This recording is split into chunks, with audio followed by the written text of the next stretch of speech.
How to think like a winner before you ever win. The silent power of inner belief.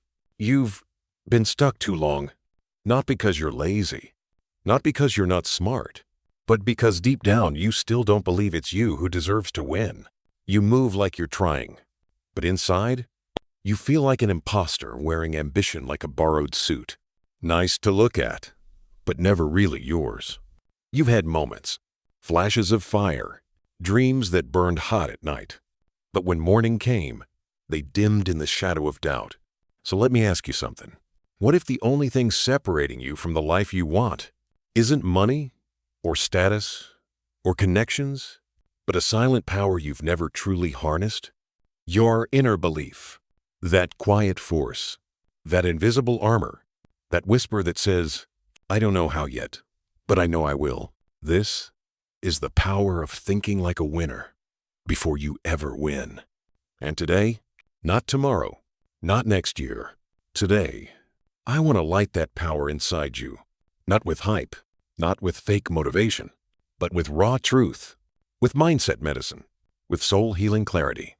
Because I know what it's like to doubt every step, to start something, then stall, to dream big, but act small, to sabotage your own progress because something inside still whispers, I'm not ready yet. But listen, the truth is, you don't become a winner when you finally make it. You become a winner the moment you decide to believe like one. And belief, real belief, it doesn't need permission. It doesn't wait for proof. It chooses you long before the world does. So if your spirit's been tired, if you've been walking through life with quiet desperation, choking back dreams just to survive, let this be your reset. Let this be your moment. A full-body reminder that the greatest champions don't become confident after success.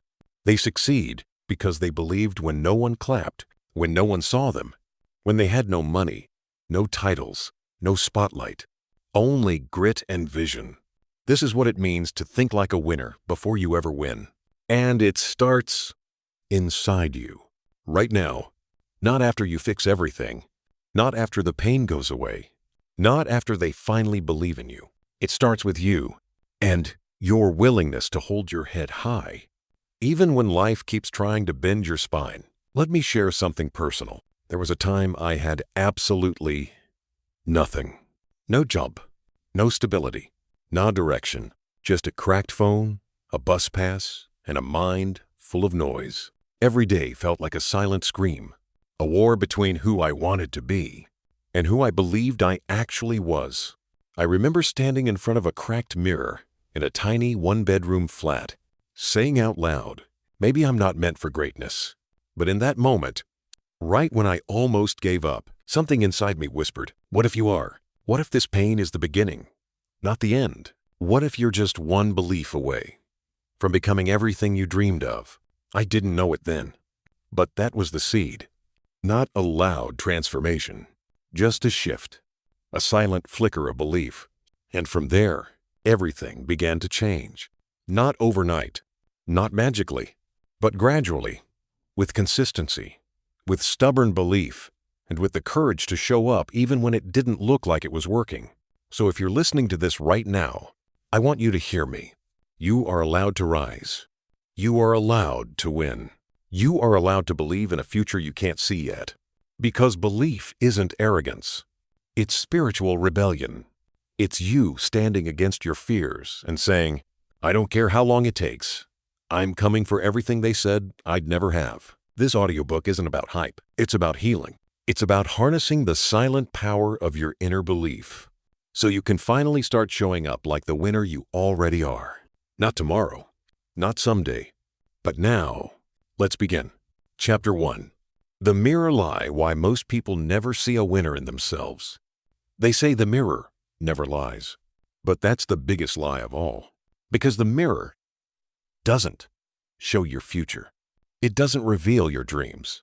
It doesn't reflect the storms you've survived just to still be standing. No, the mirror only shows what the world told you to see. And if you've been told you're not enough, that you're average, that you're just another face in the crowd, eventually you start believing it. Not because it's true, but because the mirror keeps whispering that reflection back at you. Every single morning, you look into your own eyes, and you don't see a conqueror. You see someone who wants more, but doesn't feel worthy of it. You see the failures, the missed chances, the fear. But let me tell you the truth. Winners aren't born. They're built, and most of that construction happens in the dark, far away from applause, before anyone calls you successful. And if you're still breathing, still fighting, still hoping, then you're already in training. You're not late. You're not behind. You're just staring at a broken mirror that doesn't understand your destiny. When I was at my lowest, I used to look at myself with disgust, not because of how I looked, but because I thought I was a disappointment. I'd wake up with a weight on my chest, a kind of shame that followed me into the shower, into my job, into every conversation where I had to pretend I was doing fine. I wore fake smiles like makeup, hoping no one would notice how broken I felt inside. But one morning, I snapped, not in a violent way, but in a spiritual way. I looked at that mirror, and for the first time, I refused to let it define me. I pointed at my reflection, eyes red, voice shaking, and said, "You're lying to me. That's not who I am. That's just the version of me that survived, not the one that's about to rise." And that changed everything. Because once you stop believing the lie, you make room for truth. And the truth is this: you are already enough. You don't need more followers, more validation, more degrees, more filters, more likes, more luck. What you need is to stop waiting for the world to label you a winner and start thinking like one from the inside out. Because once you do that, the mirror becomes a window, a portal, not to who you are now, but to who you're becoming. Let me break it down. Most people never reach greatness. Not because they didn't have potential, but because they never saw it in themselves. And if you don't believe you're worthy of success, you'll keep making decisions that prove yourself right.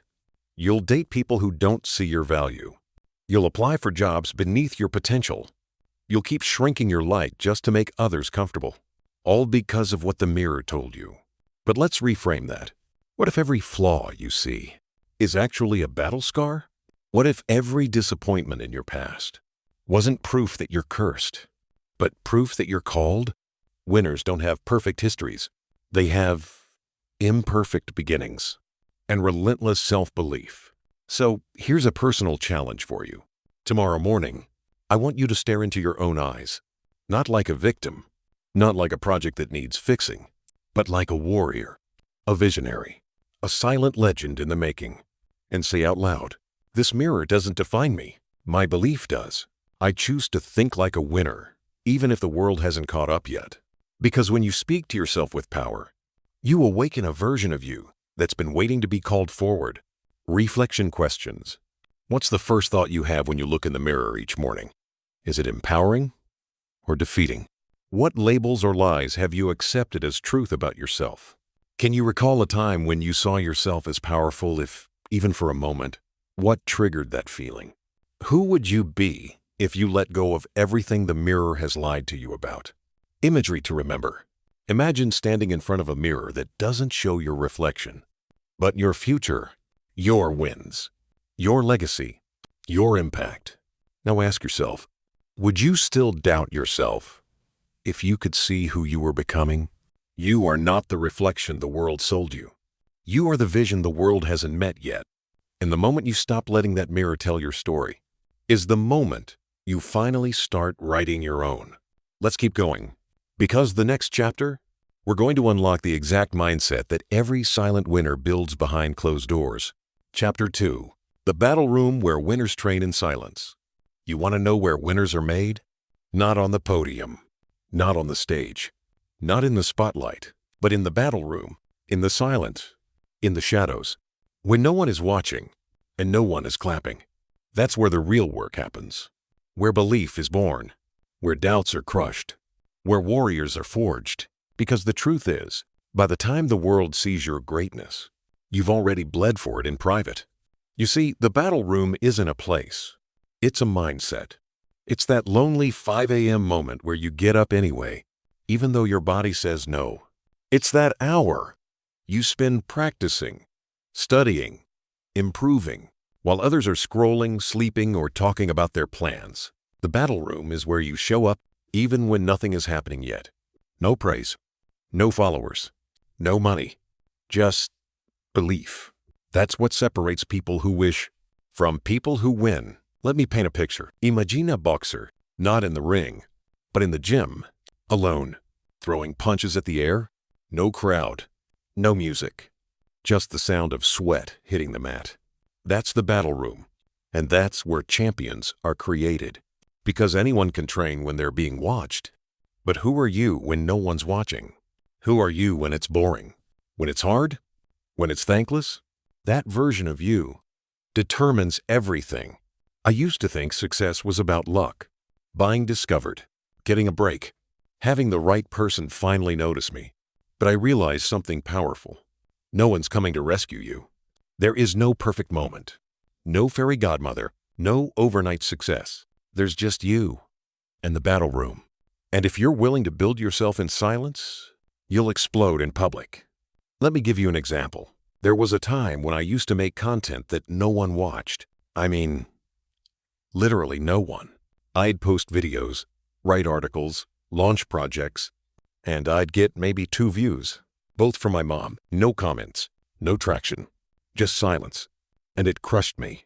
I started questioning everything. Am I wasting my time? Does this even matter? Maybe I'm not cut out for this. But deep down, something told me to keep going. Not for attention, but for alignment.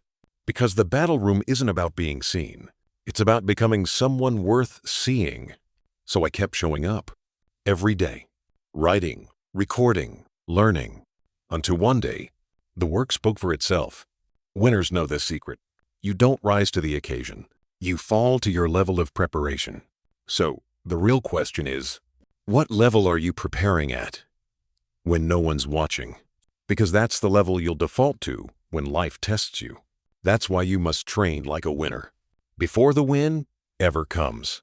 Not for applause, not for validation, but because you believe in the future you're building, even if no one else does, yet.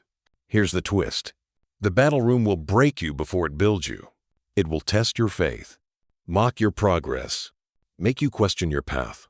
You'll see people succeeding faster than you, getting rewarded for doing less than you, and it'll sting. But don't let that distract you, because every second you spend comparing is a second you're not building, and every minute you doubt yourself is a minute the old version of you wins. You need to fall in love with the invisible grind, with the early mornings, the late nights, the lonely effort, because that's where your strength is sculpted. That's where your discipline gets sharper than your excuses. That's where your inner belief becomes bulletproof. Metaphor to remember. Think of a seed underground. It's buried. It's alone. It's in the dark. No one sees it struggle. But in silence, it's building. Its roots are digging deep. Its structure is forming. And eventually, when the season is right, it breaks through the surface and blooms. But make no mistake, that bloom didn't start the moment it appeared. It started in the battle room of the soil. Réflexion questions. What are you currently doing behind the scenes that no one applauds you for? Are you consistent with your habits when nobody's watching? What distractions pull you away from your battle room? Can you eliminate them? If someone saw your daily routine in secret, would they believe you were preparing to win? Here's the truth. You don't need a perfect plan. You need a winning routine. You don't need applause.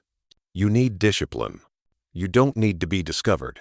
You need to discover your own resilience. The battle room is your birthplace, your sacred space, your temple of transformation. And every day you show up in silence, you're building a future that no one can take from you.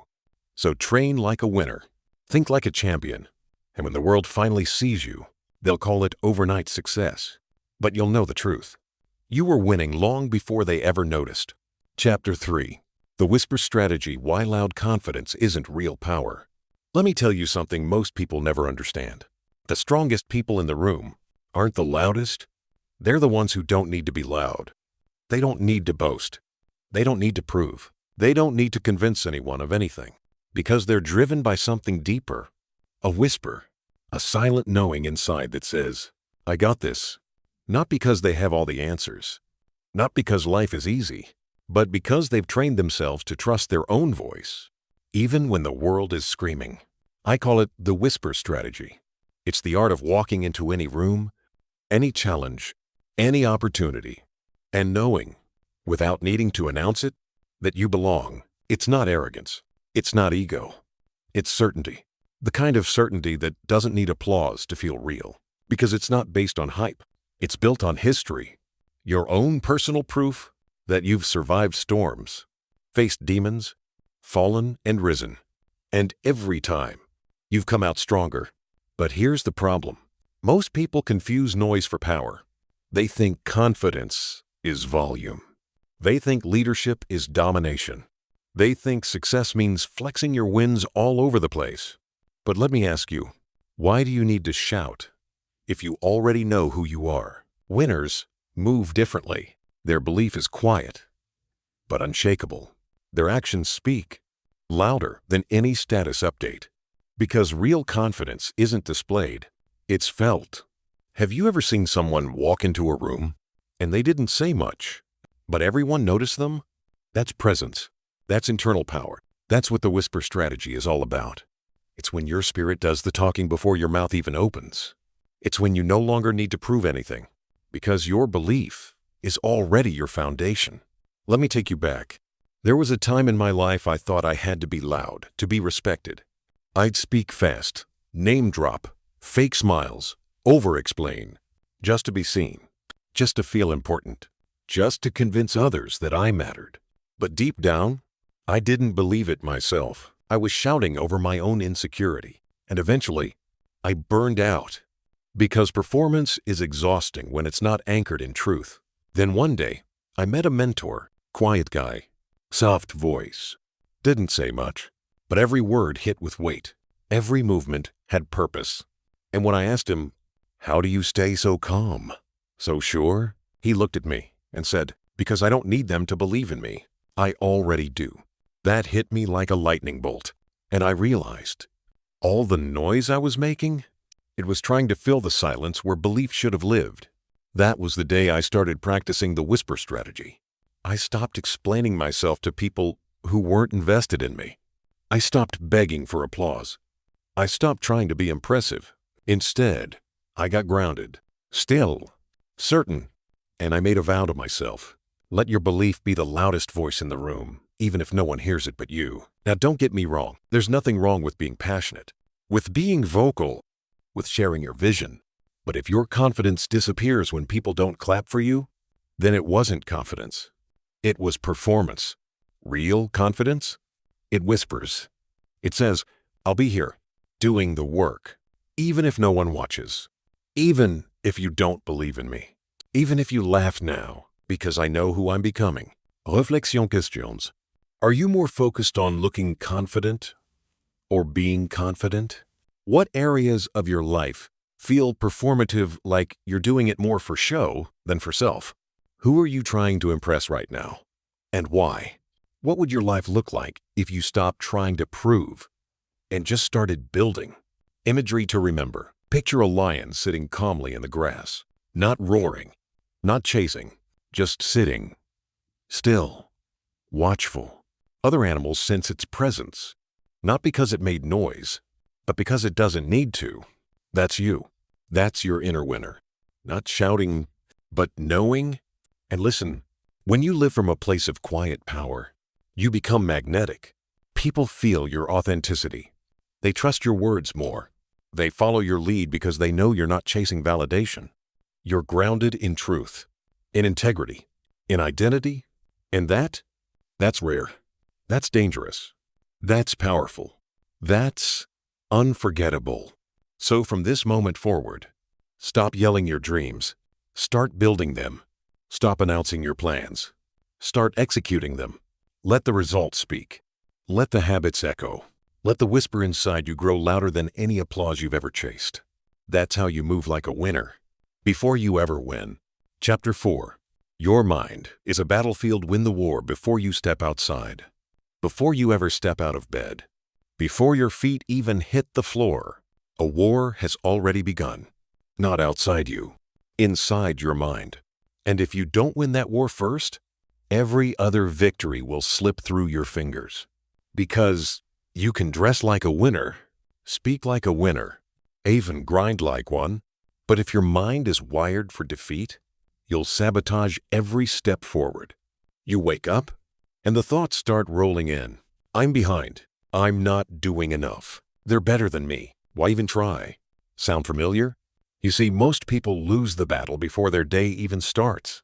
Not because they're weak, but because their mental battlefield is filled with old programming, voices from childhood, criticism from teachers, betrayals from relationships, failures that never healed. It's like walking into a fight and letting the enemy live inside your own head.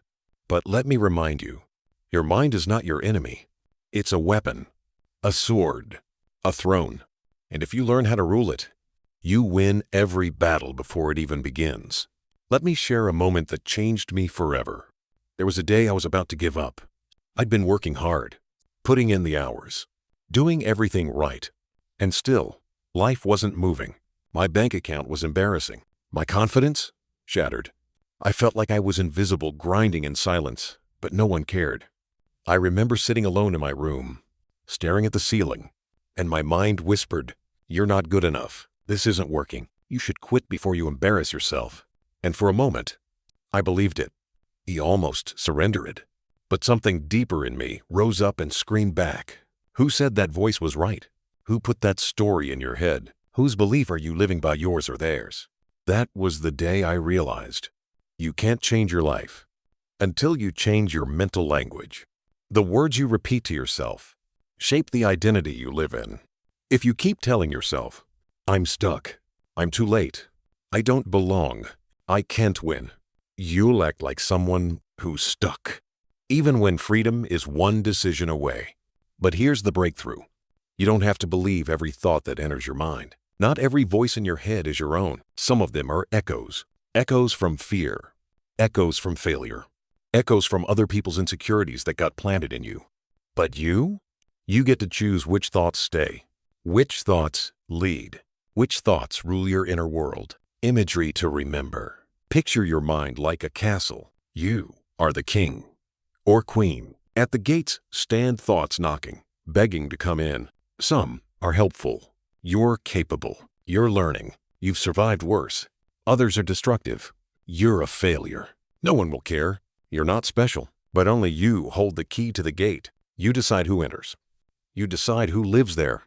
And the more intentional you become, the more your castle becomes a fortress built on truth, not trauma. Reflection questions. What thoughts are on repeat in your mind lately, and are they helping you or hurting you?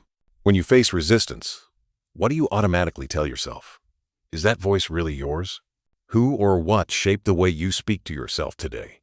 What new mental language do you need to practice? Starting now, let's go deeper. Every high performer you admire, every success story you've read, every person who rose from nothing to something, they all had one thing in common. They won the mental war before the physical one. They believed when there was no evidence. They spoke life into their situation when everything looked dead. They trained their thoughts like athletes train muscles. And that is what made the difference. You must become your own inner coach, not a critic, not a bully, not a hater, but a coach. Someone who reminds you, get back up, keep pushing, you've got this. I know it hurts, but this pain is part of your rise. Talk to yourself with belief, with grace, with patience. Because if the world is going to throw punches, at least don't add your own. Here's your challenge. Start every day like it's a battlefield. Because it is. Before you check your phone, before you scroll social media, before you open your inbox, speak to yourself out loud with power. Say, today, I own my thoughts. Today, I train my mind to see possibility, not pain. Today, I think like a winner because I am one. Do this consistently, and your inner voice will stop echoing fear and start echoing power. Because when your mind becomes your ally, you are unstoppable. You can face anything, endure anything, overcome anything, and the wins won't just feel good. They'll feel deserved because you'll know you fought for them. You thought for them. You rewired your entire inner world to receive them. That's the silent power of belief. That's what it means to think like a winner before the win ever arrives. Chapter 5. The Identity Shift, Becoming the Person Who Deserves the Win. Let me tell you something hard to hear. You don't get the life you want. You get the life that matches who you believe you are. Not who you wish to be. Not who you pretend to be. But who you see yourself as, deep down when nobody's looking. That's your identity. And until it shifts, everything else will feel like struggle. Most people try to change their lives by changing what they do. They set goals. They build new habits. They follow productivity hacks. But they skip the one step that matters most. Becoming the kind of person who naturally lives that life. You see, actions come from identity. You don't try to brush your teeth every morning. It's just who you are. You don't try to respond when someone calls your name. You are that person. It's automatic because it's part of your core identity. So if you want to become wealthy, don't just copy rich people's habits. Adopt their mindset, the way they think, the way they value time, the way they carry themselves.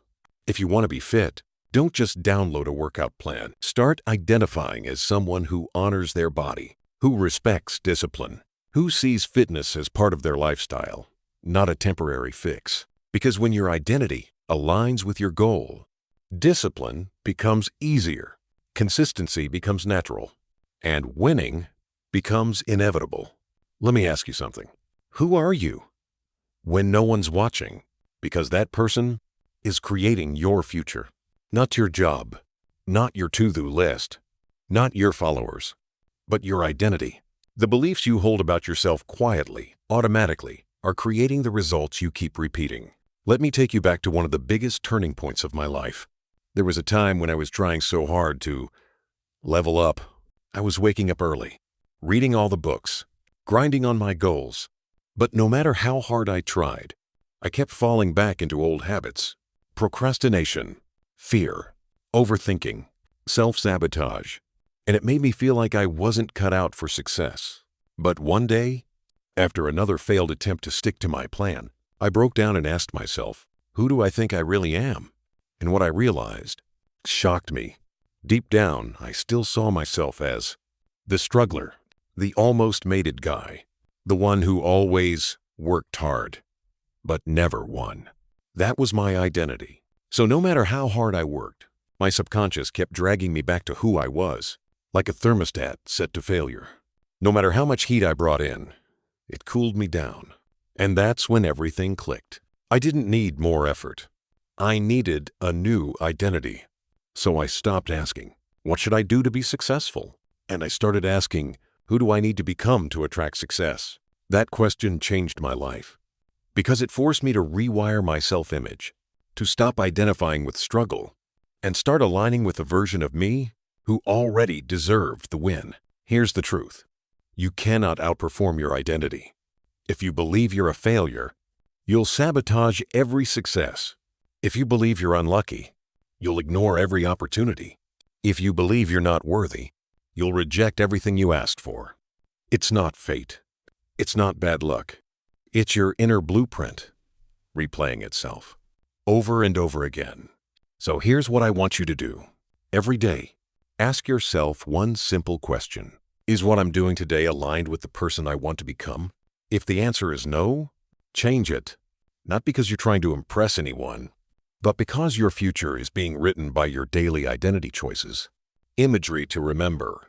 Imagine your dream life as a suit, tailored perfectly, expensive, sharp, designed to impress. Now imagine putting that suit on a version of yourself who's still slouching, still doubting, still playing small. It won't fit right because the suit isn't the problem. The posture is. You've got to grow into it. Stand tall enough to wear it with confidence. That's the identity shift. Reflection questions. What identity are you unconsciously living from? Struggler? Victim? Underdog? Who do you need to become to naturally attract the life you want? What habits, routines, and attitudes does that future version of you practice daily?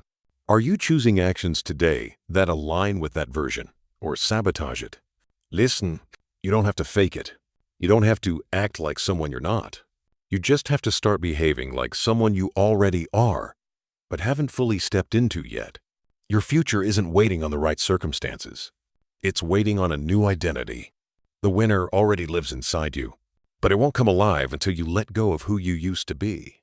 So let go, decide, and begin to become. That's how you think like a winner, before you ever win. Chapter 6. The Power of Invisible Progress. Why you're closer than you think. You ever feel like you're trying so hard and nothing's happening? Like you've been grinding for months, but the results don't match the effort? You look at your bank account, still the same. You check your views, your clients, your life. Still no breakthrough. And in your chest, a voice whispers, "What's the point?" That right there is one of the most dangerous moments of your journey, because most people quit, not when they're failing, but when they're making invisible progress. You see, the most powerful growth in your life won't come with a celebration. It won't be loud. It won't feel glamorous. It will be quiet, subtle, unseen. It will look like nothing is happening on the outside, but inside, you're becoming something unstoppable. Let me tell you something true. Progress is never wasted, only unnoticed. Just because you can't see it yet doesn't mean it's not happening.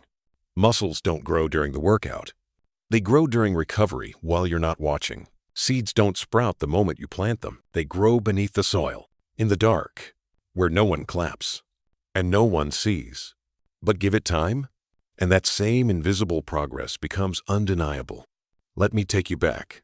There was a season of my life where I worked harder than I ever had. Waking up at dawn, staying up past midnight, reading, writing, filming, failing, learning. I was doing everything right, but nothing seemed to move. My audience wasn't growing. My finances were still tight. My confidence, wavering. And I almost gave up. But something in me whispered, this is not the end. This is the in-between. The space between sowing and reaping. Between belief and breakthrough. And sure enough, weeks later, doors started opening. Messages came in. Results finally started to show. But it wasn't magic. It wasn't overnight. It was the compound effect of every invisible action I had been planting. And here's what I want you to understand. Every choice you're making in silence is building your future. Every early morning, every late night, every journal entry, every rep in the gym, every cold shower, every book you finish, every time you say no to what doesn't serve you, it counts. Even if nobody sees it, even if nobody applauds, even if you have to clap for yourself, it all counts. Imagery to remember. Picture yourself walking through a fog. You can't see what's ahead. You have no map. You're tired, but you keep going. And what you don't realize is, just a few more steps forward, the fog clears, and you're standing at the edge of everything you've been praying for. But most people, they stop walking 10 steps too soon because they couldn't see the finish line. Don't let that be you. Reflection questions. Where in your life do you feel like you're doing the work but not seeing results? Could it be that you're closer than you think, but just can't see it yet? What would happen if you kept going for 30 more days without demanding proof? What silent wins have you had this year that no one saw but you felt? Let me remind you of something. Growth is not always measured in numbers. Sometimes it's measured in who you no longer tolerate, in how fast you bounce back, in how you speak to yourself, in the boundaries you finally enforce, in the habits that used to break you, but now you control them. That's progress. That's transformation. That's the work before the win. Don't let comparison blind you. You might look around and think, they're doing better. They're ahead of me. They made it. But what you don't see are the years they spent in the dark, the tears, the silence, the invisible grind. You're not behind. You're just in your season of becoming. And your season is sacred. Here's what I want you to say every time doubt creeps in. I am not stuck. I'm growing roots. Because trees don't grow tall until they grow deep. And you're becoming unshakable. So keep showing up. Keep planting. Keep believing. Keep building. Keep whispering. I'm closer than I feel. I'm further than I think, and I'm stronger than I know. You don't need instant results. You need relentless faith, because what's invisible today will be undeniable tomorrow. Chapter 7. Protecting the Vision: How to Guard Your Dreams from Doubt, Distraction, and Destruction. Your dream is a seed, a fragile, sacred seed. And just like a seed needs protection from wind, storms, and predators, your vision needs protection from doubt, distraction, and destruction. Because here's the truth. It's not just about dreaming big. It's about protecting that dream while it's still small, still fragile, still invisible to the world. You ever share a goal with someone and they laughed? Or they said, "That's unrealistic. People like us don't make it there. Why don't you be more practical?" Yeah, that right there is how dreams get killed before they ever bloom. Not by enemies, but by people too small to see your vision. And the mistake we make? Thinking we need everyone to understand our path. Let me say this clearly. Your dream was given to you, not them. You don't need permission. You don't need validation. You don't need agreement from the very people who stopped dreaming years ago. You need belief. You need protection. You need guardrails for your destiny. Let me give you a personal truth. When I first started chasing my dream, I made the mistake of sharing it with everybody. Family, friends, old classmates, people who had no business carrying my vision. And guess what? Some laughed. Some doubted me. Some said I was wasting my time. And that noise, it got inside me. I started second-guessing everything. Not because I didn't believe in the dream, but because I didn't protect it. So I started guarding it like a treasure. I stopped oversharing. I stopped justifying. I stopped explaining my passion to people who only speak fear. And in that silence, my vision grew stronger, my belief became louder, and the results started speaking for themselves. You've got to understand something. Doubt is contagious. So is fear. So is mediocrity. Spend enough time around small-minded people, and their energy becomes your inner voice. That's why your environment is part of your dream's armor. If you're always surrounded by complainers, cynics, and quitters, you'll start to think your dreams are impossible too, even when you're fully capable. Imagery to remember. Picture a candle in the wind. If you don't cup your hands around it, it goes out. Not because the fire wasn't strong, but because it wasn't shielded. Your dream is that flame, and it needs your hands, your voice, your silence, your boundaries. Protect it, because one careless comment, one doubt-filled conversation, one moment of trying to prove yourself to the wrong people can blow it out before it ever becomes a blaze. Reflection questions. Who in your life truly supports your dreams, and who secretly chips away at them? Are you protecting your vision or performing it for approval? What spaces or habits in your life make your dream feel small? What's one boundary you can set today to guard your vision? Let's go deeper. You have to be ruthless with your focus. Not cruel, not cold, but ruthless. You've got limited energy, limited time, limited emotional bandwidth. So why waste it explaining your purpose to people committed to misunderstanding it? Not everyone gets access to your dream. Not everyone deserves a seat at your table. Sometimes the most powerful thing you can say is, "This vision isn't for you." And that's okay, but I'm still building it. And look, protecting your dream doesn't mean isolating yourself. It means curating your energy. It means choosing your circle wisely. It means spending time with people who speak life into you, not death.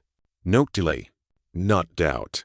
Find your builders, your believers, your "I don't get it, but I support you anyway" tribe. Even if it's just you for now, that's enough. Because belief, real belief, starts with one. Here's your challenge. Treat your dream like a newborn baby. It needs constant care, nourishment, protection from loud noise, and toxic environments. Would you hand your baby to someone reckless? Someone careless? Someone who says, "This baby won't make it"? No. So stop doing that with your vision. Hold it close. Feed it daily. And don't let anyone who hasn't earned your trust have the power to name it, shape it, or destroy it. Because this is your legacy, and it doesn't need the world to clap. It just needs you to keep showing up, to believe fiercely, to build quietly, to protect boldly. That's how dreams grow into empires, not through noise, but through quiet protection. So say this to yourself today. This vision is mine. I don't need them to get it. I just need to protect it until it gets strong enough to speak for itself. And it will. Oh, it will. But only if you protect it now. Chapter 8. The Discipline of Delayed Celebration, Mastering the Art of Winning in Silence. In a world addicted to noise, to posting every move, to sharing wins before they're even real, there is something sacred about learning to win in silence. Not because you're hiding, not because you're unsure, but because you've matured enough to understand. Real power doesn't need a parade. We live in a time where people will celebrate the idea of success before they've even done the work. They'll post a gym pic. Before they break a sweat, they'll screenshot a goal. Before they take the first step, they'll make an announcement. Before they build the foundation. And then they wonder why their results disappear. It's because they're celebrating too early. Before the roots grow. Before the muscles built. Before the identity matches the win. But winners, real winners, understand a higher level of discipline. Delayed celebration. The ability to delay the dopamine, to delay the recognition, to delay the applause, until the work is undeniable. Let me explain what that means. It means staying silent when the ego wants to shout. It means holding back when you want to post every tiny win. It means letting your consistency speak louder than your captions. Because here's the secret. Every time you celebrate too early, you leak power. You feed the need for external validation. You anchor your identity to other people's reactions. And before long, you're addicted to being seen more than being solid. But what if you let your work grow in the dark? What if you let your results stack up without saying a word? What if you trained in private long enough that when you finally show up, they don't ask what you do. They ask how you did it. That's the energy of silent power. That's the discipline of delayed celebration. Let me take you back to a time I made this mistake. I was working on a project, something I was deeply passionate about. And after a few weeks of momentum, I got excited. I told everyone.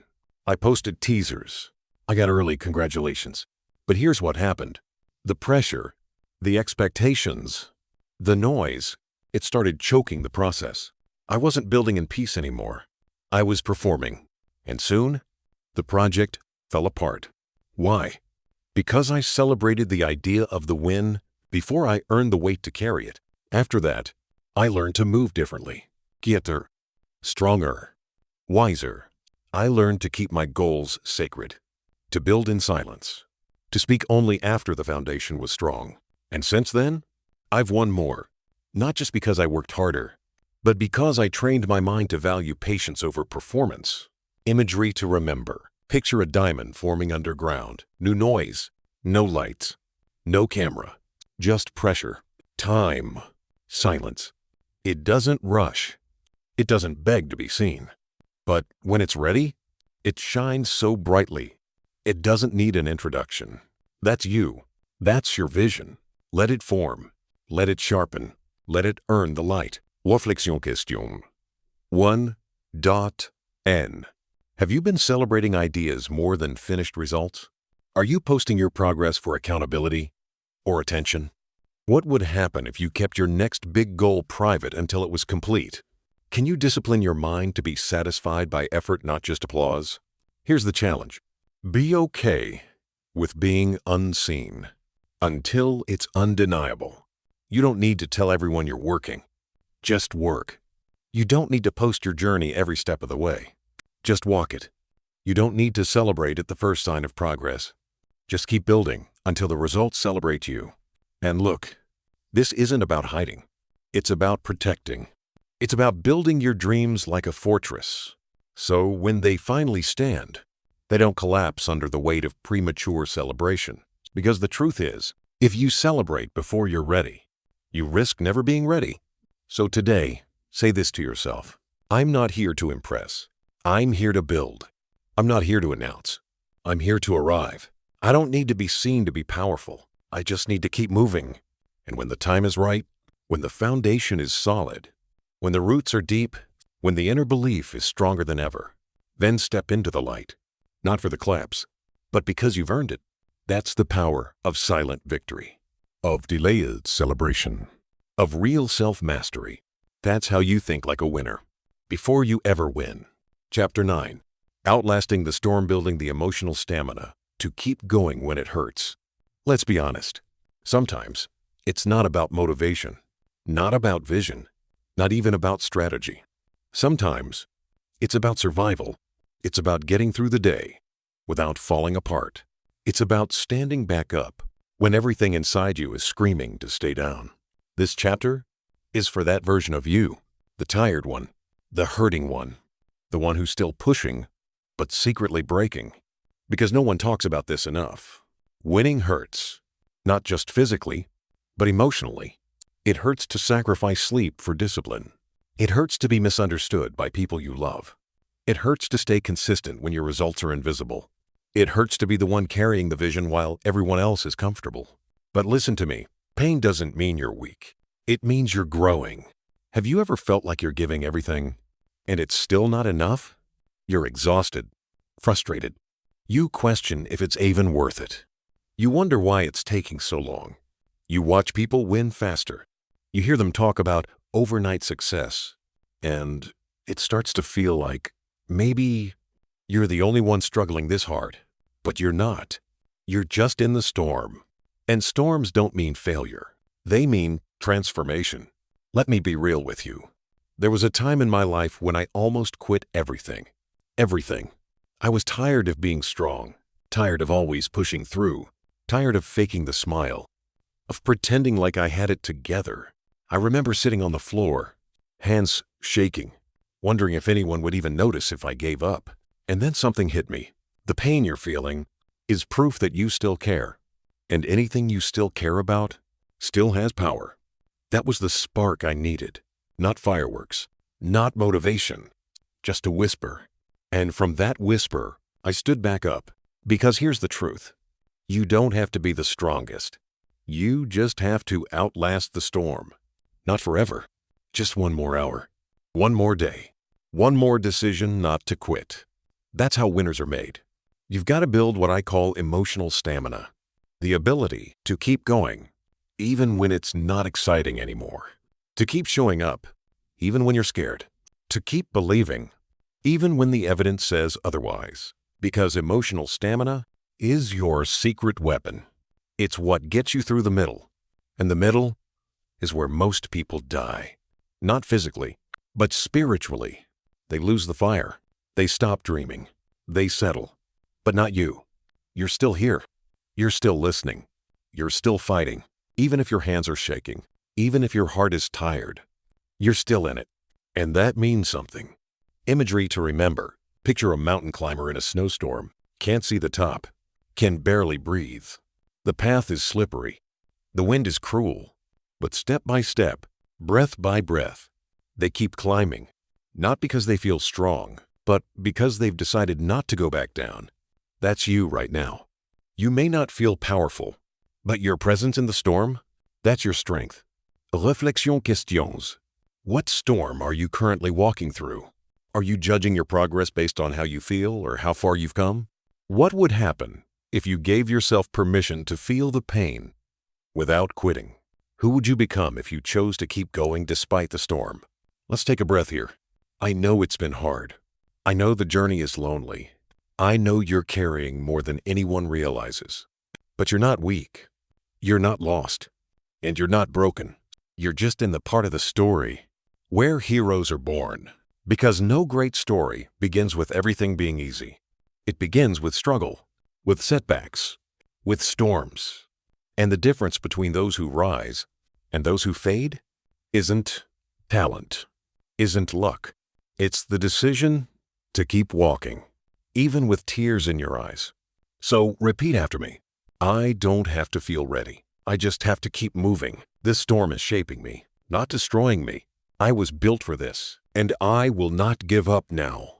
Because the sun always returns after the storm, but only for those who stay long enough to see it. You will. And when it shines, You won't just survive. You'll stand in the light as someone who earned it. That's how you outlast the storm. That's how you think like a winner. Before you ever win. Chapter 10. Unshakable self-talk, rewriting the voice that shapes your life. You hear it every day. Sometimes loud, sometimes subtle, but always there. That voice in your head, the narrator of your life. It speaks before anyone else does. It comments on everything you do. It whispers after every mistake. It shouts when you're alone with your thoughts. And here's the truth. That voice is building your destiny, not your intelligence, not your degree, not your followers, not even your work ethic. If the voice inside your head is toxic, you'll poison every good thing that enters your life. But if that voice is trained, grounded, strong, kind, then you become unshakable. Let me ask you something honest. If you spoke to your best friend, the way you speak to yourself, would they still want to be around you? Would they feel loved or torn apart? Would they feel empowered or defeated? Because for most people, their biggest bully lives between their ears. You mess up, and the voice says, I always screw up. I'm such an idiot. I knew I'd fail. You compare, and it whispers, they're better. I'm behind. I don't matter. You try, and it says, why even bother? No one cares. This isn't for people like me. That is self-sabotage disguised as inner truth. But here's the thing. Just because a thought is loud doesn't mean it's real. There was a season in my life where I couldn't go a single day without tearing myself down. Even when good things happened, I'd find a way to twist them. I'd succeed and still feel like a failure. I'd receive compliments and reject them. I'd do the work, but talk to myself like I was lazy and lost. Until one day, I realized something heartbreaking. The problem wasn't the world. The problem was the story I kept telling myself, over and over again. So I did something radical. I decided to rewrite the voice. Not overnight, not perfectly, but intentionally. And it started small. Every time I caught myself saying, I can't, I followed it with, yet. Every time I whispered, I'm not good enough, I responded with, but I'm growing. Every time I fell, I said, I'm not failing, I'm in training. Slowly, that voice changed from critic to coach, from destroyer to protector, from enemy to ally. And that shift changed everything.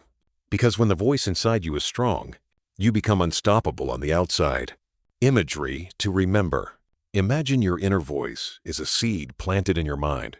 You can water it with fear, judgment, and criticism. Or you can water it with love, discipline, and truth. And whatever you feed it becomes the tree you sit under for the rest of your life. Make sure it gives you shade, not shame. Reflection questions. What are the 3 most common thoughts you say to yourself daily? Are those thoughts building you or breaking you? If your inner voice were a person, would you trust them to lead your life? What new language can you begin using to speak to yourself with power? Let me give you something practical. Start writing power phrases, sentences that reinforce your identity, your growth, your worth. Not cheesy affirmations, but truth statements. Here are a few to begin with. I am a work in progress, and that progress is real. I don't need to be perfect to be powerful. Every setback I've faced has taught me something my future will need. I'm not late. I'm aligned. I speak to myself like someone I love because I am. Repeat them daily, out loud, in the mirror, in the car, before bed. Because the more often you hear something, the deeper it gets carved into your identity. And you are already surrounded by voices that question you. So make sure the one inside you fights for you. Let me say this again. The most important relationship you'll ever have is the one with your own voice, because you can't always control the world, but you can always control how you respond to it. And that response starts with what you say to yourself. So from this day forward, speak life, speak truth, speak growth. Not just when you're winning, but when you fall, when you're afraid, when you're lost, because your voice can be the anchor in the middle of your storm. And one day, you'll hear yourself say, I made it. And you'll realize that voice is the reason why. That's how you become unshakable. That's how you think like a winner. Before you ever win. Chapter 11. Winning without apology, letting go of guilt, shame, and playing small. Let me ask you something deeply personal. Have you ever dimmed your light just to make others comfortable? Held back your ideas? Downplayed your progress? Pretended you weren't doing that well just so no one would feel intimidated? That's not humility. That's self-betrayal. And if you want to win like a champion, live like a visionary, and walk like someone who knows they're destined for more, then it's time to stop apologizing for who you're becoming. Because here's the hard truth. Many of us don't fear failure. We fear success. Why? Because success comes with change, with distance, with new standards, with uncomfortable conversations, with people looking at you like you think you're better now. But growth isn't arrogance. It's alignment. And you don't owe anyone an apology for choosing to rise. Let me take you back. There was a time in my life where every win felt awkward. I'd achieve something big and immediately shrink it down. I'd say things like, "Oh, it's nothing. I just got lucky. It's not that serious." All to avoid standing out, to avoid the looks, to avoid that sick feeling in my gut that said, "Don't make them uncomfortable." But deep down, I was betraying myself. I was rejecting the very blessings I had prayed for. And that had to stop, because you can't ask the universe to bless you and then hide those blessings out of guilt. You can't pray for overflow and then pour yourself empty, trying to fit back into rooms you've outgrown. You have a right to be successful, a right to shine, a right to evolve. You don't have to shrink to be loved. You don't have to play small to be accepted. You're allowed to win, to celebrate, to grow past people who stopped growing. You're allowed to outgrow versions of yourself that only existed to survive. Imagery to remember. Imagine a butterfly apologizing to the caterpillars, saying things like, "I didn't mean to grow these wings. I don't think I'm better than you. I'll try to crawl more so we can relate." Absurd, right?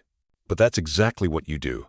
When you shrink your light to make others feel less insecure, you weren't made to crawl forever. You were made to fly. Let them be uncomfortable. Let them stare. Let them whisper. Because your wings are not up for negotiation. Réflexion question. In what areas of your life are you currently shrinking yourself? Who are you afraid of outgrowing? And why? What beliefs make you feel guilty for becoming successful? What would it look like to own your progress without apology? Let's go deeper. Success will trigger people. It will challenge their comfort, their stories, their excuses. They'll say, "You've changed." And the right response? "I'm supposed to." Because if you're still the same person you were last year, you're not growing. You're repeating. So don't let their discomfort derail your destiny. Some people are attached not to who you are, but to who you used to be. They loved you when you were struggling, when you were relatable, when you didn't challenge them to level up. But now that you're elevating, they feel exposed.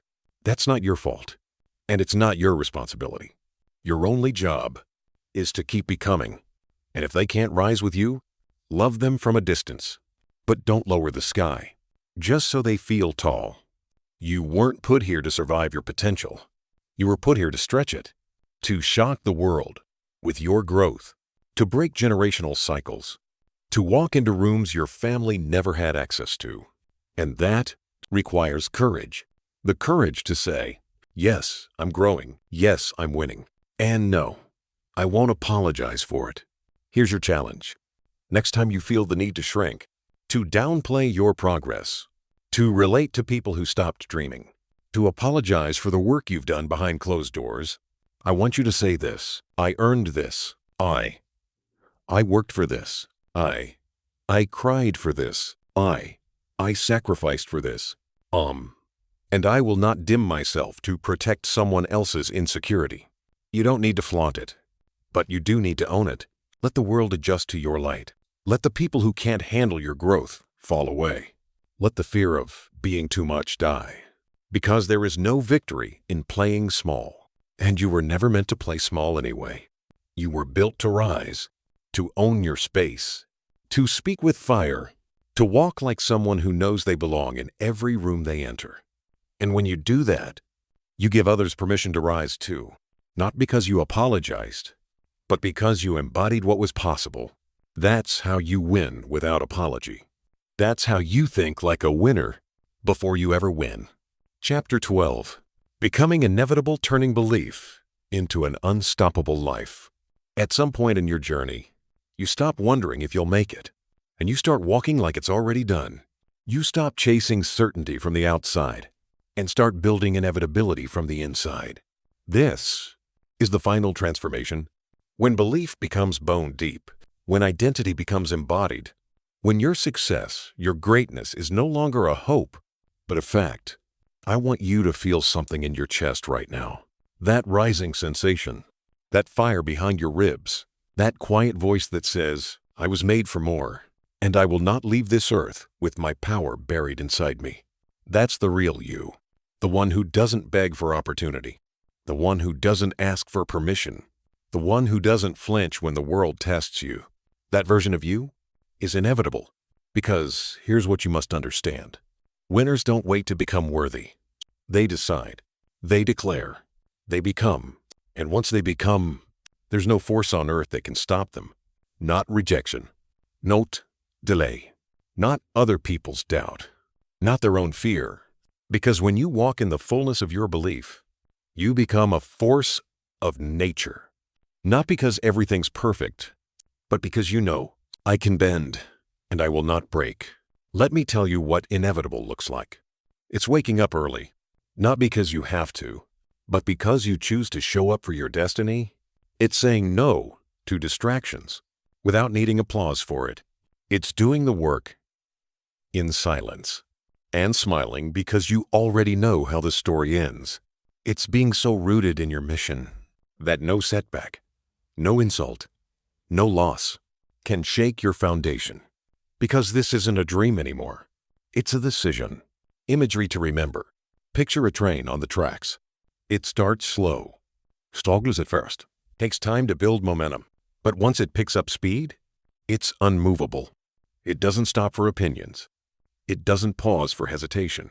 It doesn't ask the tracks if it's worthy to move forward. It just moves. That's you now. You're not hoping anymore. You're becoming, and that makes you inevitable. Reflection questions. What if your success was no longer a question, but a commitment? How would you move if you already knew you were going to win? What systems, routines, or habits would make your future inevitable? What version of you are you no longer available to be? This is the part of the journey where you stop trying to find yourself, and you create yourself. You sit down with your vision. You draft your identity. You build habits that serve you. And then you repeat, day after day, month after month, until the line between who you were and who you've become completely disappears. And all that's left is a person who can't be stopped because you built the life they said you'd never have. You want to know the final key to thinking like a winner before you win? It's this. Act like it's already yours, and then earn it every day. Not with arrogance, but with certainty. You move like it's done. You speak like it's done. You train like it's done. You love like it's done. And then you let time catch up to the truth you've already decided. Because when you're inevitable, you don't rush. You don't beg. You don't stress. You trust. You build. You become, and you don't stop until the world finally sees what you've known all along, that you were a winner, long before they ever noticed. Say it with me. I'm not waiting to be chosen. I've already chosen myself. I'm not hoping to be ready. I'm deciding to be ready. I'm not scared of the work. I'm scared of dying with my power buried. And from this moment forward, I am inevitable. That's how you close the gap between belief and reality. That's how you walk like it's already done, even while you're still building it. That's how you think like a winner. Before you ever win. Final chapter. Take a breath. Let it sink in. You didn't just finish a video. You just walked through a transformation. Chapter by chapter, word by word. You've been peeling back the layers of who the world told you to be and remembering who you really are. A winner. Not in the future, not someday, now. If you've made it this far, I know something about you. You're done playing small. You're tired of waiting for perfect timing. You're ready to stop thinking like a struggler and start living like a champion. And the best part? You don't need to become someone new. You just need to start believing in the version of you that's already been there all along. The version who speaks with purpose, walks with vision, moves with clarity, loves with strength. The version of you that doesn't apologize for dreaming bigger or walking away from what no longer fits. You are not your failures. You are not your bank account. You are not your followers, your fear, or your flaws. You are the builder, the believer, the visionary, the silent storm the world wasn't ready for until now. So let me ask you, soul to soul, are you finally ready to stop watching others win and start becoming the one others watch? Are you ready to stop doubting your timing and start trusting your preparation? Because this was never just a motivational video. This was a mirror, a reminder, a reset, to return you to your power, to hand you back your voice, to whisper the truth you've been waiting to hear. You've always been the one. So here's what I want you to do next. Don't just close this video. Close the gap between the life you're living and the life you know you're called to step into. Rewatch this when the doubt creeps back in. Take notes. Reflect. Train your mind like your life depends on it, because it does. And then, go win. Quietly, consistently, unapologetically. Let your actions be the announcement. Let your peace be the proof. Let your results make the noise. Before you go, do this now if this message stirred something in you. Like this video not just to support the channel, but to commit to your next level. Subscribe, because this isn't the end of your transformation. It's just the beginning. Turn on notifications so you never miss the mindset fuel you didn't know you needed. Drop a comment and tell me one line, one moment, or one chapter that shook you the most. Because I want to hear from you. I want to walk with you. And I want to make sure you never forget that you were never losing. You were learning how to win quietly so you could rise permanently. And when you're ready for your next breakthrough, tap the next video on your screen now. Because you're not just here to be inspired. You're here to be reborn. This was The Silent Power of Inner Belief. How to think like a winner before you ever win. Exclusively on Audiobook World. And remember, winners aren't loud. Winners aren't lucky. Winners are inevitable.